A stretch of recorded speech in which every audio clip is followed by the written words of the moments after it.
Hello students, तो start करते हैं आज का lecture. Mole concept, lecture number 28।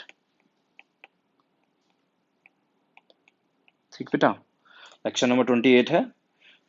Last time पे हम लोग क्या पढ़ रहे थे, कौन सा टर्म पढ़ रहे थे? हम डब्ल्यू बाई डब्ल्यू हम क्या क्या कर चुके हैं? परसेंट डब्ल्यू बाई डब्ल्यू कर चुके हैं, परसेंट डब्ल्यू बाई वी कर चुके हैं, परसेंट वी बाई वी कर चुके हैं,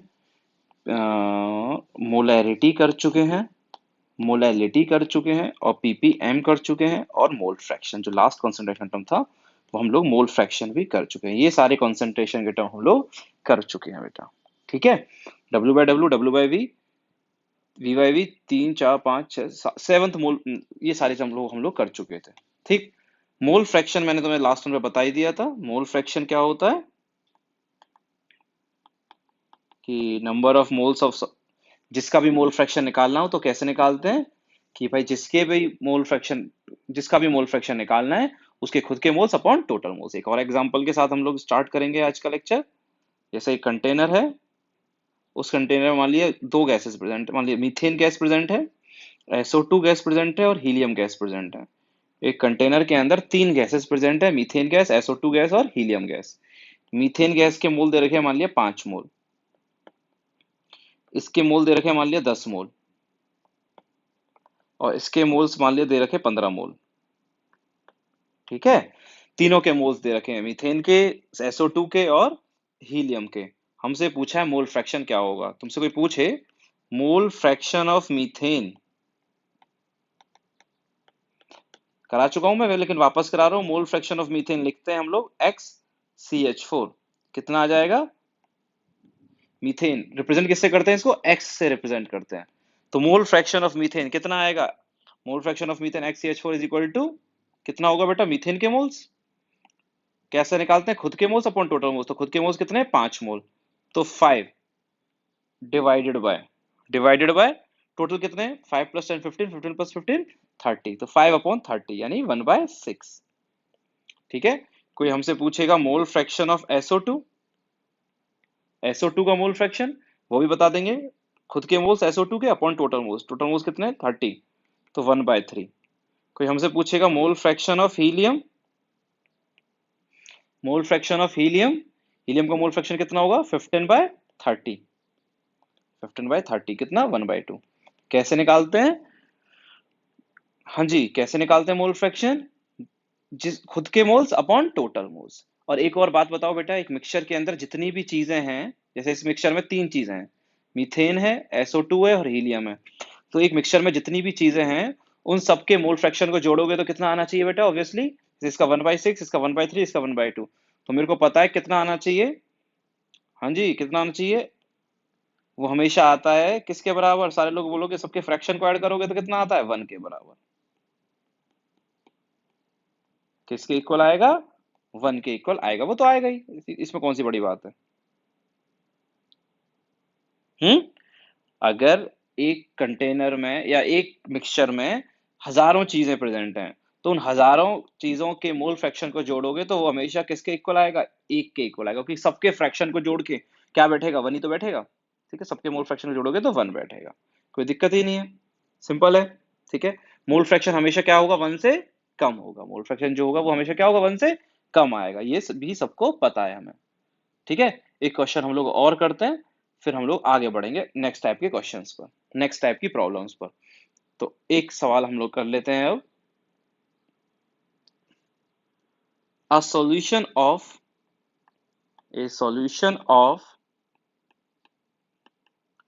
iodine in benzene, a solution of iodine in benzene, a solution of iodine in benzene having mole fraction of, having mole fraction of iodine, having mole fraction of iodine is equal to 0.3, has a density of, a solution of iodine in benzene having mole fraction of iodine is equal to 0.3, and density of solution is, density of solution is 1.2 gram per ml, 1.2 gram per ml, calculate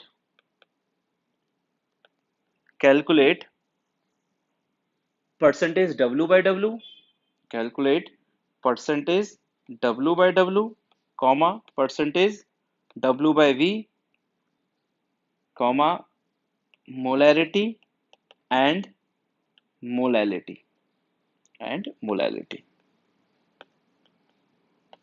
ठीक है, ये हमें करना होगा बेटा question.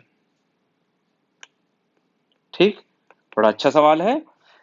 Question क्या कह रहा है, solution of iodine in benzene, एक सॉल्यूशन है आयोडीन की किसमें, बेंजीन में।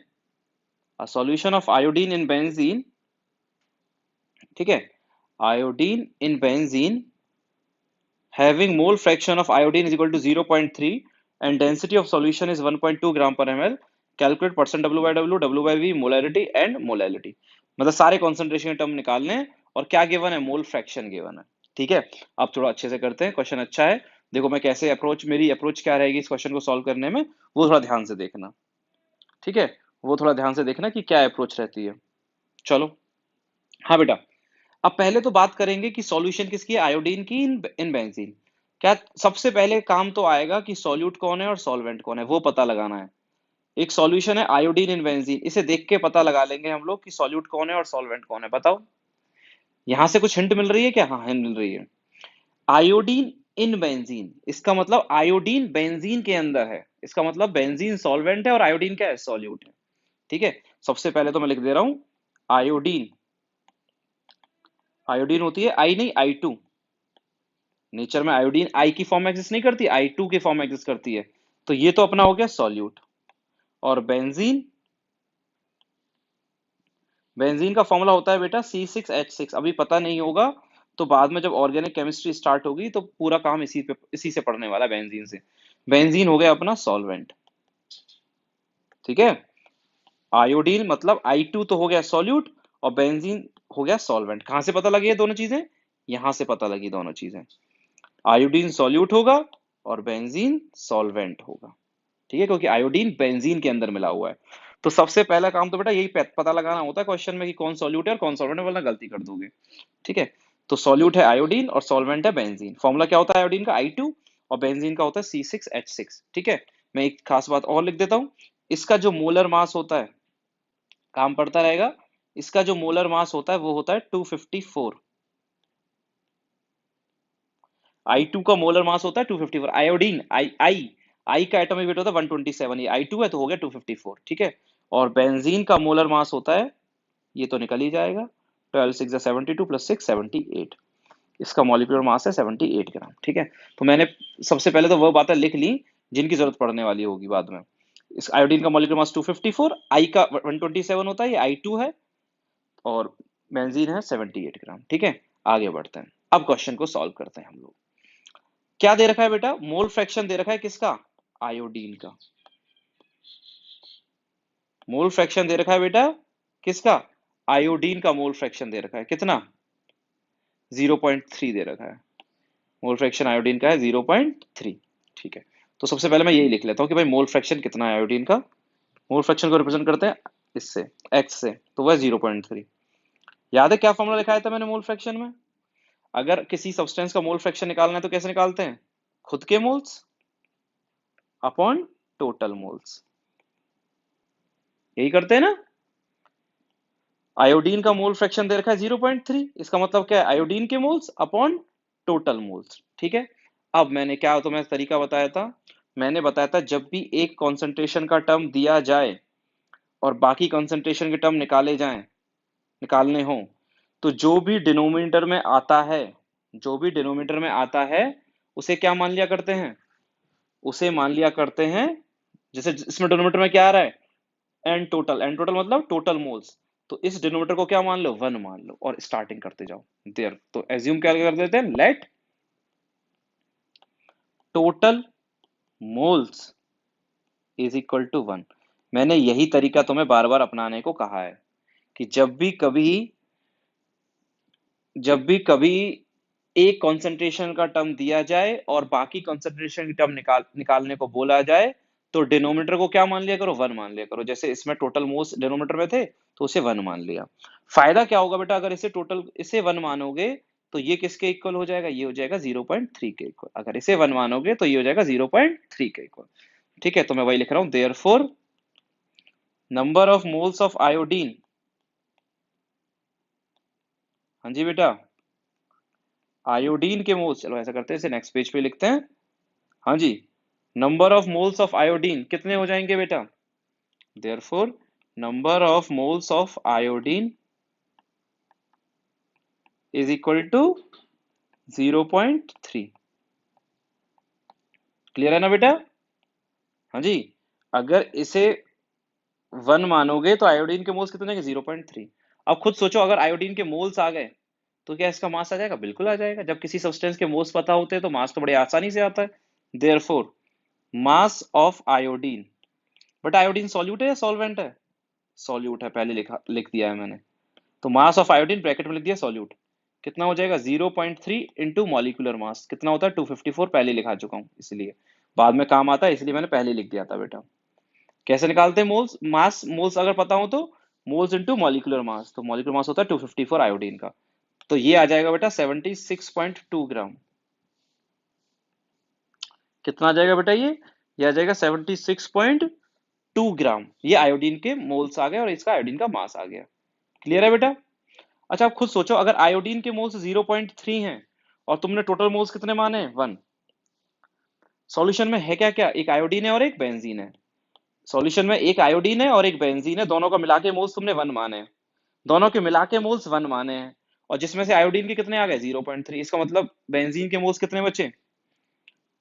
हाँ जी, बेंजीन के मोल्स कितने बचे, number of moles of benzene कितने, 1 में से 0.3 को क्या कर देंगे, माइनस कर देंगे, 0.7। क्लियर है नहीं है? टोटल मोल्स 1 थे और उसमें से आयोडीन के 0.3 थे, तो बेंजीन के कितने बचे, 1 में से 0.3 को माइनस कर दिया, कितने आ गए 0.7 मोल्स आ गए। ठीक है, तो फिर मास कितना आ जाएगा बेंजीन का, therefore mass of benzene, benzene कौन है, सॉल्यूट है सॉल्वेंट है, सॉल्वेंट है, तो ब्रैकेट में लिख देता हूं सॉल्वेंट। मास कैसे निकालेंगे, जब मोल्स पता होते हैं, मोलर मास से मल्टीप्लाई, मोलर मास कितना है 78 है मोलर मास, कितना मोलर मास है 78 है मोलर मास, है या नहीं है? 1272, ठीक है, 7 8 56, 54.6 ग्राम, कितने ग्राम, 54.6। ये किसका मास है बेटा, सॉल्यूट का। ये किसका मास है बेटा, ये किसका मास है बेटा, सॉल्वेंट का। ये सॉल्यूट का मास है, ये सॉल्वेंट का मास है। सॉल्यूट का भी पता है, सॉल्वेंट का भी पता है, किसका निकल जाएगा बेटा, मास ऑफ सॉल्यूशन। सॉल्यूशन का मास भी निकल जाएगा बेटा, कैसे निकलेगा, सॉल्यूट के मास को और सॉल्वेंट के मास को क्या कर देंगे, ऐड कर देंगे, तो 76.2 प्लस 54.6, ये कितना आ जाएगा बेटा 130.8 ग्राम। ये मास आ गया सॉल्यूशन का। कैसे, सॉल्यूट का मास प्लस सॉल्वेंट का मास दोनों को ऐड कर दिया, कितना आ गया 130.8 ग्राम। हाँ जी, किसी किसी बच्चे के दिमाग में ये भी आ सकता है, सर ये बताओ कि सॉल्यूट का मास तो है इतना और सॉल्वेंट का मास है इतना, मतलब सॉल्वेंट का मास इस सॉल्यूट से कम है, तो ऐसा कैसे हो सकता है? बिल्कुल हो सकता है, मैंने पहले ही बता दिया था, ऐसा कोई जरूरी नहीं है कि सॉल्यूट और सॉल्वेंट को जब मैंने डिफाइन किया था तो मैंने कभी नहीं बताया था कि हमेशा यही ट्रू होगा कि सॉल्यूट कम और सॉल्वेंट ज्यादा। जो कम होता है वो सॉल्यूट होता है, जो सॉल्वेंट होता है, जो ज्यादा होता है वो सॉल्वेंट होता है, ऐसा मैंने कभी नहीं बोला है। मैंने क्या बोला था, जब जब फेज एक जैसे ही हो, जैसे पानी में अल्कोहल मिला दिया था और कुछ नहीं दे रखा, पानी और अल्कोहल दे दिया और बोल दिया कि भाई सॉल्यूट पहचानो सॉल्वेंट पहचानो, तो फिर तुम कैसे बताओगे? तो फिर तुम देखोगे कि जो ज्यादा है वो सॉल्वेंट है, जो कम है वो सॉल्यूट है। और तुमसे कोई बोल दे कि पानी में चीनी घोल दी है, पानी में चीनी घोली है, तो चीनी क्या होगी, सॉल्यूट होगी, और पानी क्या होगा, सॉल्वेंट होगा, चाहे अमाउंट कितनी भी दी जाए। अब उसने क्वेश्चन ने खुद ने बोल दिया कि पानी में चीनी डिसॉल्व की है, तो इस लैंग्वेज को देख के पता लग रहा है कि चीनी सॉल्यूट होगी और पानी सॉल्वेंट होगा, चाहे अमाउंट कितनी भी हो। यहाँ कैसे पता लगा है सॉल्यूट कौन है सॉल्वेंट कौन है, यहाँ इसे देख के पता लगा है, आयोडीन इन बेंजीन, मतलब आयोडीन को बेंजीन में मिलाया गया है, मतलब बेंजीन सॉल्वेंट है, आयोडीन सॉल्यूट है, irrespective of the amount, amount कुछ भी हो। ठीक, चलो बेटा, तो ये आ गया सॉल्यूशन का, क्या आ गया, मास आ गया। अब ध्यान से देखोगे, सॉल्यूशन का मास गिवन है और सॉल्यूशन की डेंसिटी गिवन है, तो क्या आ जाएगा बेटा सॉल्यूशन का? वॉल्यूम आ जाएगा। वॉल्यूम ऑफ सॉल्यूशन कैसे निकालेंगे बेटा? Mass of solution divided by volume of solution, sorry, mass of solution divided by density of solution. Solution का mass divided by density, solution की density. Volume is equal to mass upon density. कितना आ जाएगा बेटा? ये आ जाएगा अपना मास कितना है 130.8 ग्राम और डेंसिटी थी 1.2। ये चेक करोगे तो ये आएगा बेटा 109 ml। कितना आ रहा होगा बेटा ये? 109 ml। ml में ही आएगा क्योंकि डेंसिटी कितनी थी? डेंसिटी थी 1.2 ग्राम पर ml। ठीक बेटा, चलो अब जो भी चीजें चाहिए थी ना कॉन्सेंट्रेशन टर्म निकालने के लिए वो सारी आ चुकी है। अब मैं फॉर्मूला यूज कर सकता हूँ। अब मेरे को क्या क्या निकालना है? सबसे पहले निकालना है percent W by W. Formula क्या होता है? चलो मैं फॉर्मूले के साथ साथ लिखता जाता हूँ। परसेंट डब्ल्यू बाय डब्ल्यू होता है mass of solute upon mass of solution into 100। जैसे कोई कंफ्यूजन ना हो तो मैं सारे फॉर्मूले भी लिख देता हूँ, लेकिन अभी इतनी प्रैक्टिस हो चुकी है कि बिना फॉर्मूले के भी लिख सकते थे हम लोग। तो सॉल्यूट का मास डिवाइड बाय सॉल्यूशन का मास, ये सारी चीजें हमें पता दिख रही होंगी कहीं पर। सॉल्यूट का मास क्या दिख रहा है क्या? हाँ जी दिख रहा है ये रहा। सॉल्यूशन का मास दिख रहा है क्या? हाँ जी दिख रहा है ये रहा 130। तो पुट कर दो 76.2 डिवाइडेड बाय 130.8 इंटू 100, इतना परसेंटेज आ जाएगा। कैलकुलेट करने की जरूरत नहीं है, वो तो कैलकुलेट तो मल्टीप्लाई डिवाइड तो खुद कर ही सकते हो तुम लोग, कोई दिक्कत नहीं आएगी। Second, percent W by V, इसका फॉर्मूला भी लिख देता हूं मैं। क्या फॉर्मूला होता है? मास ऑफ सॉल्यूट, मैं इसलिए फॉर्मूले वापस लिखा रहा हूं जिससे तुम्हें याद हो जाए फॉर्मूले, अपॉन वॉल्यूम ऑफ सॉल्यूशन, अब तक तो याद हो चुके होंगे, इनटू 100। सॉल्यूट का मास अपॉन सॉल्यूशन का वॉल्यूम, लेकिन सॉल्यूशन का वॉल्यूम इसमें ml में रखा जाता है, ठीक है। सॉल्यूट का मास पता है क्या? हाँ सर बिल्कुल पता है। कितना? 76.2 डिवाइड बाय सॉल्यूशन का वॉल्यूम पता है क्या? हाँ सर बिल्कुल पता है। कितना? 109। तो 109 ml में ही था ना? हाँ, इनटू 100, इतना परसेंटेज। ठीक, और क्या निकालनी है? मोलैरिटी। मोलैरिटी फॉर्मूला क्या होता है? Number of moles of solute divided by volume of solution, किस में? लीटर में। सॉल्यूट के मोल्स डिवाइडेड बाय सॉल्यूशन का वॉल्यूम लीटर में। सॉल्यूट के मोल्स डिवाइडेड बाय सॉल्यूशन का वॉल्यूम लीटर में। अब सॉल्यूट के मोल्स दिख रहे हैं क्या? हाँ बिल्कुल दिख रहे होंगे सर। कहाँ दिख रहे हैं सॉल्यूट के मोल्स? सॉल्यूट के मोल्स ये रहे, number of moles of iodine. Solute यही तो है, कितने मोल्स हैं? 0.3। और वॉल्यूम दिख रहा है क्या सॉल्यूशन का? हाँ दिख रहा है, ये रहा 109। इसीलिए मैंने सारी चीजें पहले निकाल के रख ली थी। सॉल्यूट के मोल्स थे 0.3 divided by volume of solution 0.109 रख रहा हूं, ध्यान रखना। ध्यान देना कि कितना आ रहा है? 0.3 डिवाइड बाय 0.109। ये 0.109 क्यों रखा है बेटा वॉल्यूम? क्योंकि किस में रखना होता है बेटा? लीटर में। वॉल्यूम रखना होता है लीटर में। और वो जो 109 ml दे रखा था वो किस में दे रखा था? मिलीलीटर में। ml को लीटर में बदलने के लिए 1000 से डिवाइड ही तो करते हैं, तो 0.109 आ गया। क्लियर है बेटा?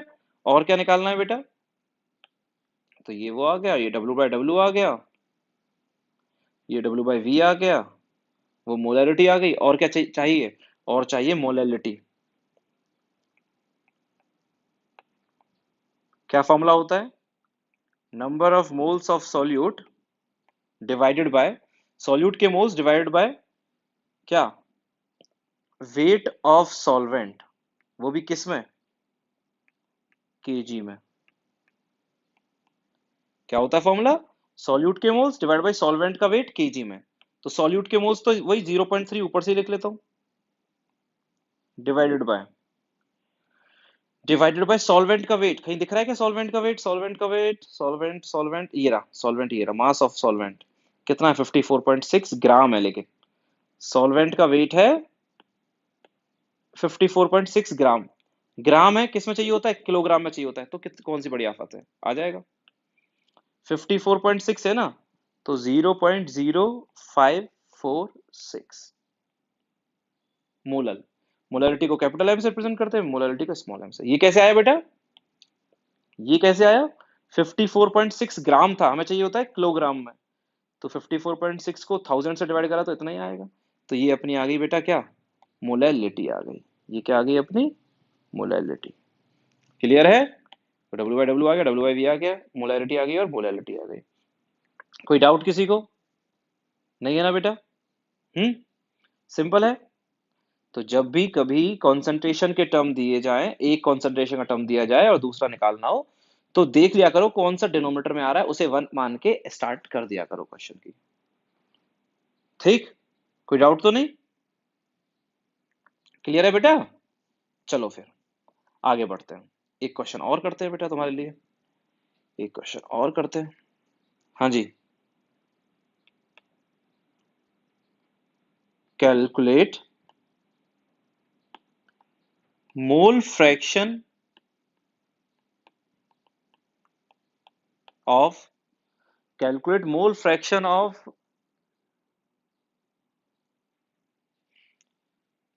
NaOH in an aqueous solution in an, calculate mole fraction of NaOH in decimolar aqueous solution of NaOH।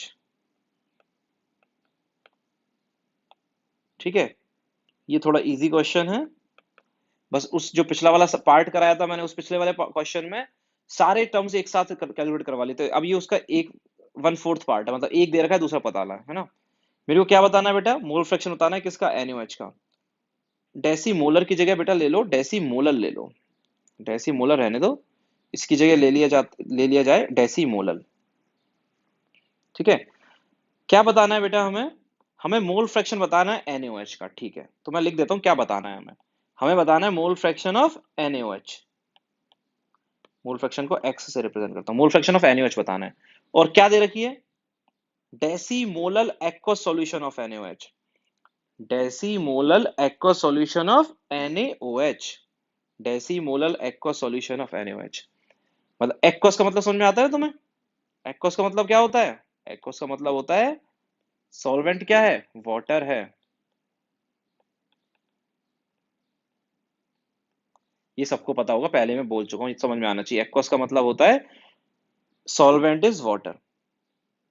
ठीक, अच्छा किसी को ये अगर शॉर्ट फॉर्म नहीं समझ में आई हो तो मैं पूरा लिख देता हूं इसे, एक्वस, AQUOUS। तो एक्वस का मतलब होता है सॉल्वेंट इज वाटर। ठीक है बेटा, तो और डेसीमोलर ये मैं पहले भी बता चुका हूं, deci word is use for 1/10। और मोलल, मोलल का मतलब क्या देना चाह रहा है वो, मोलैरिटी या मोलैलिटी? मोलैलिटी देना चाह रहा है। अगर मोलर होता तो मोलैरिटी देता, मोलल है तो मोलैलिटी दे रहा है। और deci word is use for 1/10, इसका मतलब वो क्या दिया है उसने, उसने मोलैलिटी दी हुई है। उसने क्या दी हुई है, molality. Molality is equal to small M, छोटे स्मॉल एम कितना दे रखा है? हाँ बेटा, molality small M is equal to 1/10। ये कहां से पता लगाया मैंने, ये पता लगाया मैंने डेसीमोलल से, कि कितनी मोलैलिटी है, 1/10। ठीक, और हमें मोल फ्रैक्शन किसका बताना है, NaOH का बताना है, तो बता देंगे। सॉल्यूशन में पता है क्या क्या है, सॉल्यूशन में NaOH है, किसके अंदर पड़ा हुआ है, पानी के अंदर पड़ा हुआ है। ठीक है, मोलैलिटी का, मोलैलिटी दे रखी, मोल फ्रैक्शन पूछा, मैंने क्या बोला था, जो भी गिवन हो, मोलैलिटी गिवन है जैसे, इसका फॉर्मूला लिख देता हूं सबसे पहले तो मैं। इसका फॉर्मूला होता है सॉल्यूट के मोल्स डिवाइड बाय सॉल्वेंट का वेट, वो भी किस में, केजी में। क्या फॉर्मूला होता है, सॉल्यूट के मोल्स डिवाइड बाय सॉल्वेंट का वेट केजी में। डिनोमिनेटर में क्या आ रहा है, मोलैलिटी दे रखी है, और इसके डिनोमिनेटर में क्या आता है, सॉल्वेंट का वेट आता है केजी में। तो स्टार्टिंग कहां से करेंगे, वहीं से तो करेंगे बेटा। सॉल्वेंट का वेट क्या मान लेंगे, 1 kg मान लेंगे। मैंने हमेशा तुमसे बोला है कि let weight of solvent is equal to 1 kg। Solvent कौन है पता है ना, पानी है, पहले दिखा चुका हूं। सॉल्वेंट कौन है, पानी है। किससे देख के पता लगा, ये पता लगा, एक्वस मतलब सॉल्वेंट पानी है। तो स्टार्टिंग करी हमने, सॉल्वेंट को कितना मान लिया, 1 kg मान लिया, क्योंकि डिनोमिनेटर में यही आ रहा है। तो जो भी डिनोमिनेटर में आता है उसे 1 मान लिया करो। ठीक है, चलो 1 kg मतलब कितने ग्राम? एक ही बात है, 1 kg लिख दिया या 1000 ग्राम लिख दिया, बात तो क्या है, एक ही है। 1 किलो में कितने ग्राम होते हैं? 1000 ग्राम ही तो होते हैं। तो सॉल्वेंट का वेट है 1000 ग्राम। ठीक। फायदा क्या होगा इसे 1 मानने से? इसे 1 मानने से फायदा होगा कि सॉल्यूट के कितने मोल आ जाएंगे? सॉल्यूट के मोल आ जाएंगे 1, ये अगर 1 है तो सॉल्यूट के मोल आएंगे 1/10। Therefore number of moles of solute is equal to 1/10, मतलब 0.1। ठीक है। अगर इसे 1 मानोगे तो सॉल्यूट के मोल हो जाएंगे 1/10 यानी 0.1। हमें चाहिए मोल फ्रैक्शन। ठीक है। अच्छा, पानी कितना माना है तुमने? पानी माना है तुमने 1 किलो यानी 1000 ग्राम। क्या पानी के मोल्स आ सकते हैं? बिल्कुल आ सकते हैं। Number of moles of solvent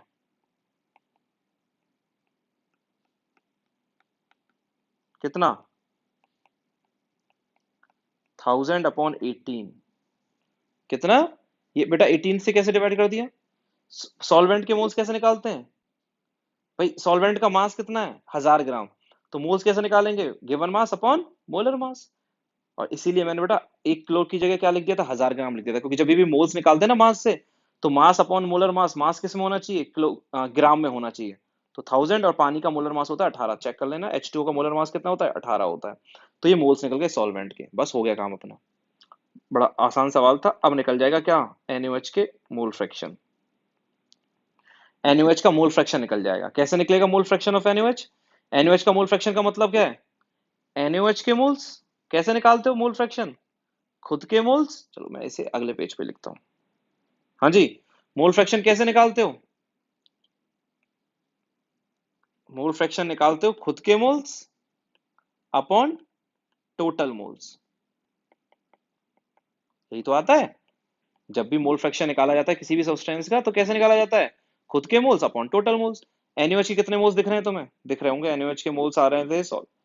ये सॉल्यूट है कौन? सॉल्यूट NaOH ही तो है। सॉल्यूट कौन है? NaOH। कितने मोल्स हैं? 0.1। तो मोल्स हैं 0.1 डिवाइड बाई टोटल। टोटल में किस किस के आएंगे? NaOH के भी आएंगे और पानी के भी आएंगे। पानी के कितने? 1000/18। ठीक है। तो 0.1 अपॉन 0.1 प्लस 55.55। 1000/18 को करके देख लेना। 1000/18 किसके इक्वल आता है? 55.55 के इक्वल आता है। तो NaOH का मोल फ्रैक्शन मतलब NaOH के moles upon total moles. Total moles में किस किस के मोल? खुद NaOH के और पानी के 55.55। तो मोल फ्रैक्शन कितना आ गया बेटा? 0.1 डिवाइडेड बाय 55.65। 0.1 divided by 55.65। अगर इसकी एग्जैक्ट वैल्यू मैं तुम्हें बताऊं, 0.1 डिवाइडेड बाय 55.65, ये आ जाएगा बेटा 0.0018। ये आ जाएगा मोल फ्रैक्शन किसका? NaOH का। है बेटा। कैसे निकाला NaOH का मोल फ्रैक्शन? खुद के moles upon total moles. Total moles में किस किस के मोल हो जाएंगे? NaOH के भी और पानी के भी जोड़ दिए। ठीक है। ओके। अच्छा, अब कोई तुमसे इसी सवाल में पूछ लेता पानी का मोल फ्रैक्शन बताओ, तो क्या बता सकते हो? पानी का मोल फ्रैक्शन मतलब पानी के मोल्स अपॉन टोटल मोल्स। लेकिन क्या मैं वापस फॉर्मूले में पुट करूं? नहीं, मैं 1 में से इसको माइनस कर देता हूं। पानी का अगर मोल फ्रैक्शन तुमसे पूछा जाता तो कैसे निकालते? ये आ जाता 0.9982। पानी का मोल फ्रैक्शन अगर पूछता, मैंने वैसे क्वेश्चन में पूछा नहीं है, लेकिन तुम्हारे लिए मैंने एक बात बताने के लिए निकाल दिया। कैसे निकाला बेटा? हाँ जी। NaOH का मोल फ्रैक्शन आ गया। पानी का मोल फ्रैक्शन चाहिए। सॉल्यूशन में सिर्फ क्या क्या है? NaOH है और पानी है। पानी का मोल फ्रैक्शन मतलब पानी के मोल्स अपॉन टोटल मोल्स। मैंने तुम्हें क्या बताया था? एक सॉल्यूशन में जितनी भी चीजें हैं, एक सॉल्यूशन में जितनी भी चीजें हैं, जैसे सॉल्यूशन में क्या क्या है? इसमें NaOH है और क्या है? NaOH है इसके अंदर, और कौन है? पानी है। NaOH है और इसके अंदर क्या है? पानी है। तो दोनों के मोल फ्रैक्शन को अगर जोड़ोगे तो किसके इक्वल आएगा? 1 के इक्वल आएगा। एक सॉल्यूशन में जितने भी सब्सटेंसेस हैं सबके मोल फ्रैक्शन को जोड़ोगे तो 1 आएगा। तो वन में तो टोटल 1 है और उसमें से NaOH का इतना है, तो दूसरे का कैसे निकालेंगे? 1 में से क्या कर देंगे? माइनस कर देंगे। मैं यहाँ लिख देता हूँ अगर तुम्हें नहीं दिख समझ में आए कि NaOH का मोल फ्रैक्शन प्लस पानी का मोल फ्रैक्शन किसके इक्वल आएगा? 1 के इक्वल आएगा। ठीक है, पानी का मोल फ्रैक्शन और NaOH का मोल फ्रैक्शन दोनों को जोड़ोगे तो 1 के इक्वल आएगा। क्यों? क्योंकि ये तो हमेशा होगा, एक सॉल्यूशन में जितनी भी चीजें हैं सबके मोल फ्रैक्शन को जोड़ के 1 आता है। तो जब NaOH का निकल गया तो पानी का तो आसानी से 1 में से इसको माइनस कर देंगे। ठीक है बेटा, आगे